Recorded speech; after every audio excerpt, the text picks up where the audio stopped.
Hey everyone, welcome back to the channel. So in my last video, I showed you how to create this character, break the body apart into pieces, and then group those together in order to create a rigged character. In this video, I'm going to show you two ways to animate it. So I'll just be animating the lower part of the arm, and you can see in the hand, he's got like a mobile phone or walkie-talkie. I want to show you how to animate that coming up to the ear. And this is going to be a simple animation. It's nothing complex or even look great.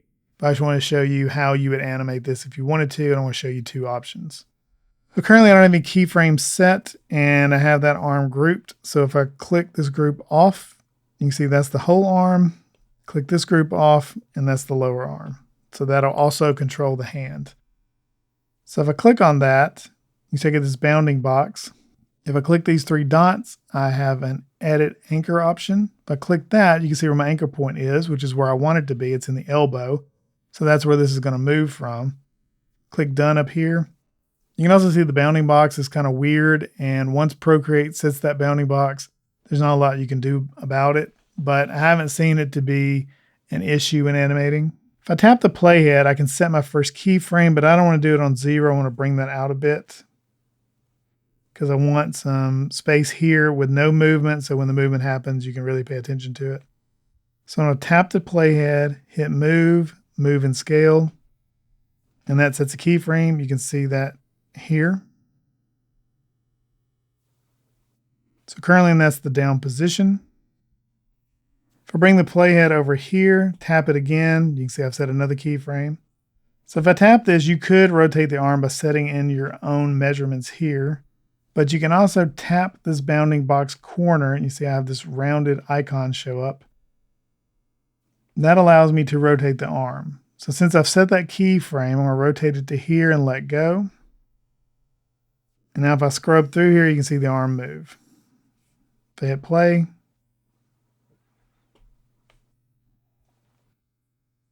now the arm movement by itself is going to look very robotic. The character is just stationary except for that one movement. So for this animation to look better, you'd have to add some additional things. One thing would be anticipation, which would be maybe the arm moves past his body a little bit before coming up, because that's tend to be a natural way we move.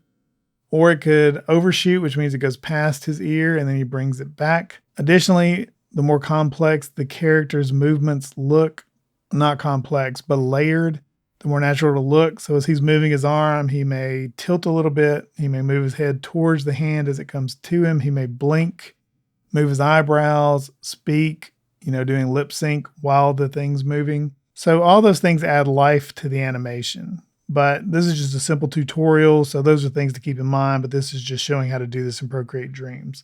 Now what I've done here is I've set 2 keyframes, which means those are the frames where a key movement is happening. So the first one, the key movement, is the arm is down. The last one is the arm is up. Now what happens between those is called Inbetweens, and that means the frames in between keyframes.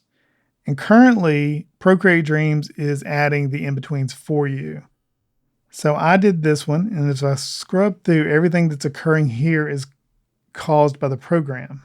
Now, one way to adjust this is if I tap and hold between these, I get a pop-up menu, and one of those settings is set all easing. So if I click on that, I get 4 options. First option is linear, which means the speed of the movement is the same throughout the movement. So the next option is ease in, which means that it starts slow and then speeds up as it goes.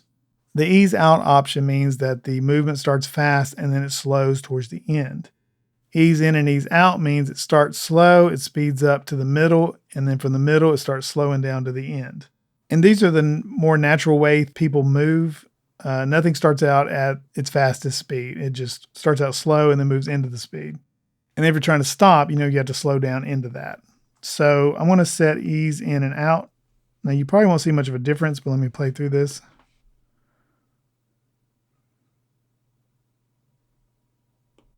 Okay, so that is the way to do that if you want Procreate Dreams to do the in-betweens for you. So the second method would be you doing the in-betweens for you yourself. So I'm going to click and hold him here and hit delete, move, and scale. So now there's no movement.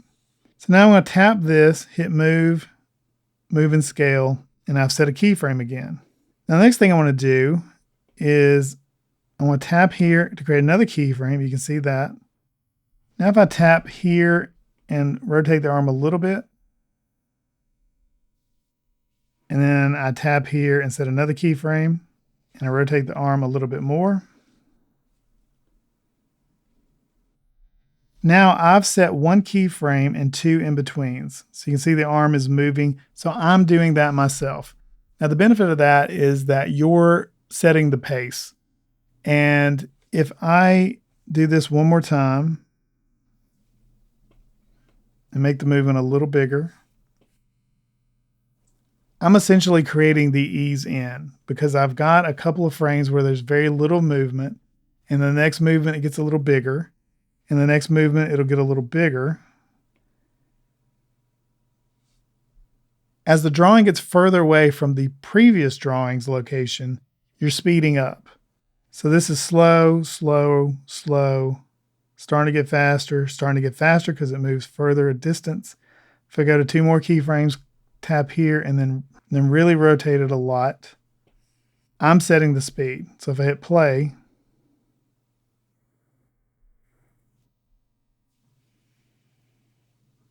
so you can see how it's a little more, faster, faster. Now, if I go to this frame, tap it, and move it quite a bit, go to the next one, tap it, and just move it slightly less. Go to the next one, tap it, move this one a little bit less. Do the same thing for two more.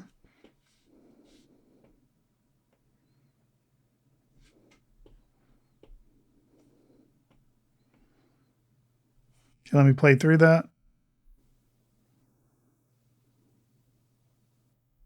So by setting your own in-betweens, you're controlling the speed of the animation. So you have a lot more control than you do if you let Procreate Dreams set the in-betweens for you. If you practice this a lot, I think you will appreciate the control you have, and you can really tweak things so that your animations look more natural by doing it yourself. So if you want to make sure Procreate Dreams isn't affecting anything though, I can click and hold in here, set all easing, I'll set that to linear because I don't need it to ease in and out because I'm creating that myself based on the speed and movement of the frames. So with linear, it's keeping the same speed across all of these, and I don't need it to set any ease in or ease out interpolation for me because I'm controlling that myself by setting my own in-betweens. So again, this is just a simple animation, but I want to talk about those two options for animating in Procreate Dreams. One is letting Procreate do the in-betweens for you, and then you setting the interpolation. And two is creating your own in-betweens by taking the rigged character and controlling the amount of distance the drawing moves when you set a keyframe and then adjust it.